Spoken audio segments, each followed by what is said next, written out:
Hello guys, welcome to my YouTube channel. आज हम pneumonia के बारे में पढ़ने वाले हैं। ये काफ़ी इंपॉर्टेंट टॉपिक है एग्ज़ाम के पॉइंट ऑफ व्यू से। ये कम से कम 5 नंबर के क्वेश्चन में तो ज़रूर ही आता है, चाहे वो नर्सिंग का एग्ज़ाम हो या फिर पैरामेडिकल का एग्ज़ाम। और नॉर्मल लाइफ में भी अगर हम कभी हॉस्पिटल में जाते हैं तो वहाँ पे हमें काफ़ी सारे केसेस जो है वो निमोनिया के देखने को मिल जाते हैं। तो आज हम इसके बारे में पढ़ने वाले हैं। हम पढ़ेंगे definition of pneumonia, etiology, type of pneumonia, pathophysiology, clinical feature, diagnostic method, treatment, complication and prevention. Definition of pneumonia. Pneumonia is an acute infection of lungs parenchyma that cause inflammation and consolidation. Pneumonia एक ऐसी condition है जिसमें हमारे lungs की जो alveoli होती है उनमें इन्फ्लामेशन और पस बढ़ जाती है, जिससे कि जो एल्वियोलाई होती है वो प्रॉपरली गैसेस एक्सचेंज नहीं कर पाती। जैसे कि हमने इस डायग्राम में दिखा रखा है वो एक हेल्दी लंग है, उसमें कोई प्रॉब्लम नहीं है। लेकिन जो राइट लंग है उसमें निमोनिया की कंडीशन जो है वो कॉज हो चुकी है। तो राइट लंग की जो एल्वियोलाई है, इस इमेज में आप देख सकते हैं, जो राइट लंग की एल्वियोलाई है उसके अंदर येलो कलर की पस लाइक जो फ्लूइड है वो भर चुका है। इसी कंडीशन को हम कंसोलिडेशन कहते हैं। Aetiology, causes of pneumonia. Pneumonia normally bacteria और वायरस के थ्रू फैलाया जाता है, लेकिन काफ़ी रेयर कंडीशन में pneumonia fungi, aspiration, chemical irritants के द्वारा भी फैलाया जा सकता है। Streptococcus pneumoniae haemophilus influenza, virus influenza respiratory titre, vomit into the lungs, और chemical irritants, inhalation of toxic fumes or substance. Type of pneumonia. Pneumonia को ब्रॉडली 2 कैटेगरीज में डिवाइड किया गया है।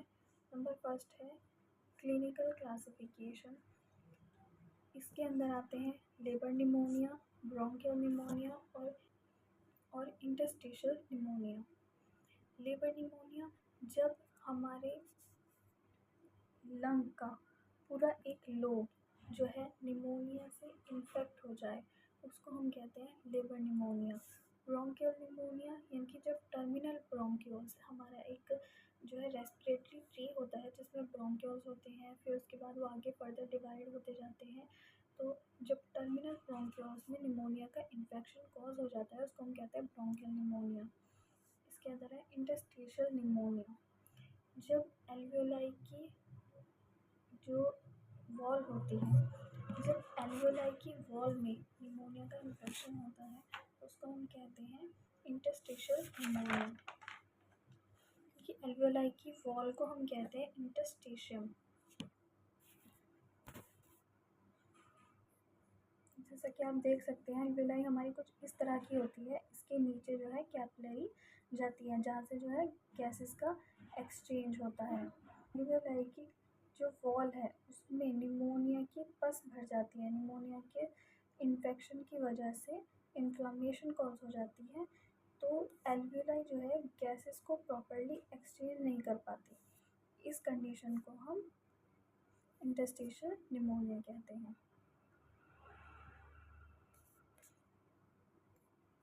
नेक्स्ट हमारी आती है कम्युनिटी एक्वायर्ड निमोनिया। जब हमें निमोनिया का इन्फेक्शन जो है कम्युनिटी से मिलता है, जैसे हम हमारे आसपास के जो लोग हैं अगर उनमें कोई निमोनिया का पेशेंट होता है उनकी वजह से निमोनिया का बैक्टीरिया हमारे बॉडी के अंदर आ जाता है, तो उसको हम कहते हैं community acquired pneumonia. Second type है इसमें हॉस्पिटल एक्वायर्ड निमोनिया। तो हम हॉस्पिटल में कुछ ट्रीटमेंट के लिए जाते हैं और वहाँ पे जो है निमोनिया का बैक्टीरिया हमारी बॉडी पर अटैक कर देता है, तो हम इस सिचुएशन से कॉज हुई निमोनिया को हम हॉस्पिटल एक्वायर्ड निमोनिया कहते हैं। हेल्थ केयर एसोसिएटेड निमोनिया इसमें। नेक्स्ट आता है हमारा एस्पिरेशन निमोनिया। नेक्स्ट आता है हमारा एस्पिरेशन निमोनिया। जब हमें किसी भी तरह का फूड सब्सटेंस या फिर लिक्विड सब्सटेंस निगलने की वजह से निमोनिया होता है उसको हम कहते हैं aspiration pneumonia.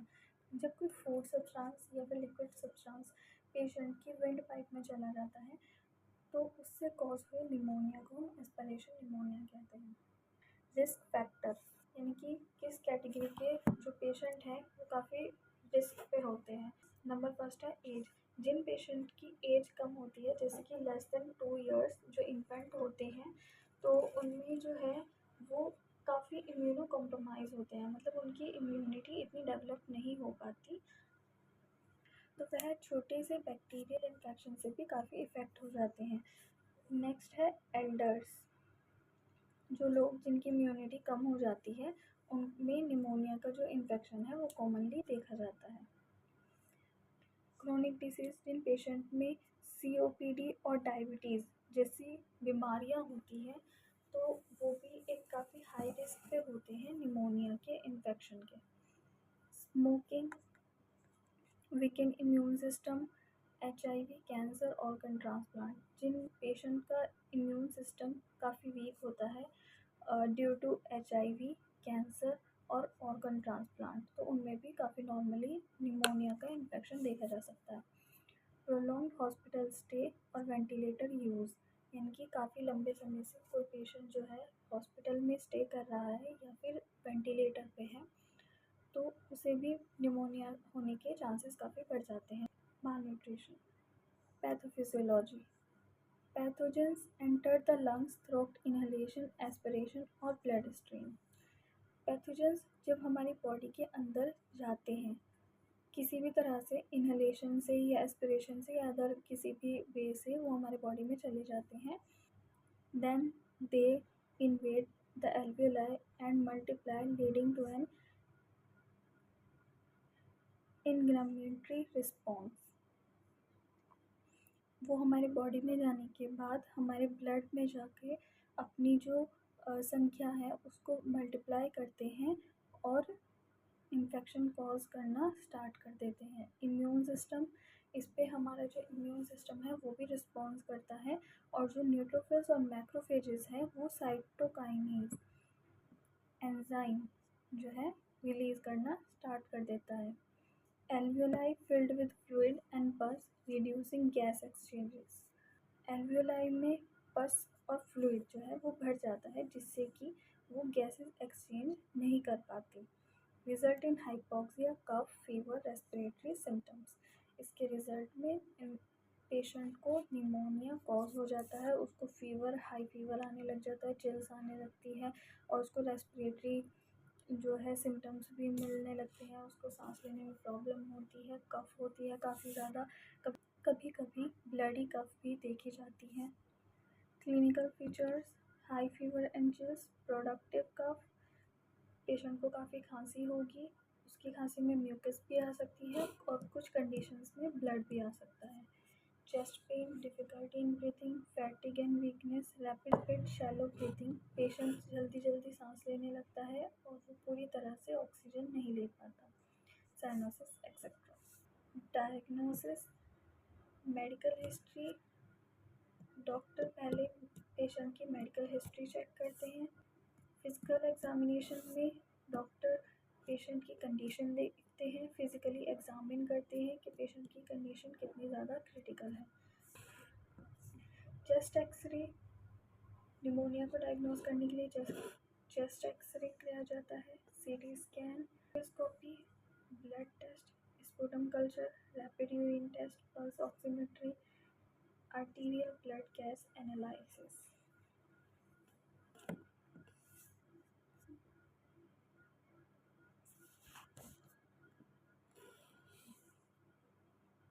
Management of pneumonia. Once हम निमोनिया को डायग्नोज कर लेते हैं किसी पेशेंट में, देन उसका मैनेजमेंट किया जाता है, उसको दवाइयाँ दी जाती है, मेडिसिन से पेशेंट को जो है ठीक करने की कोशिश की जाती है। Pharmacological treatment. First of all हम फार्माकोलॉजिकल ट्रीटमेंट देते हैं जिसमें हम कुछ एंटीबायोटिक्स का यूज़ करते हैं, for example erythromycin, amoxicillin etcetera. एनसेट्स का यूज़ किया जाता है, इसका यूज़ इन्फ्लामेशन को कम करने के लिए किया जाता है या फिर जो पेन वगैरह होता है उसको कम करने के लिए किया जाता है। एंटी फंगल ड्रग्स दी जाती है, एंटीवायरल ड्रग्स दी जाती है, for example rimantadine. Thank you guys for watching my video. ऐसी और वीडियो के लिए आप मेरा चैनल सब्सक्राइब कर सकते हैं और मुझे कमेंट में बता सकते हैं, जो भी आपकी नीड है, रिक्वायर्ड के अकॉर्डिंग आप मुझे टॉपिक बता सकते हैं। मैं उन टॉपिक पे आपके लिए वीडियो ज़रूर बनाऊँगी।